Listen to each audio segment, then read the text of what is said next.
So I talked about Blue Archive on the main channel today, but I wanted to add this additional story that I just discovered. So it was reported here that apparently someone called the police during a South Korean Blue Archive event. And of course, as this user points out, the police would come, realize this was all about anime, and then they turn around and left. But here it is, this person saying South Korea is not a real place. And here's a quote saying Korea has no future with some Blue Archive art from this convention in the background. And here is the story time from this user saying, I actually visited that booth at that Dojin event. Porn is allowed under strict rules, but I have no idea what the rules are. So yeah, there are some legal porn. This event, Illustar Fest, was a Dojin market / other events that happened this year, 70% Blue Archive. This adult section was pre-approved by the authorities, like barely. I have no idea how the organizers managed to do it. It was full of some Blue Archive dojins, which triggered some people.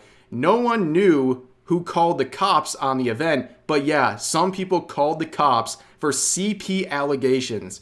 A dozen cops came and inspected the booths and dojins, which was the most hilarious thing I've ever seen, looking at Kyoko and Hoshino stuffs. But the cops determined that it was okay and left.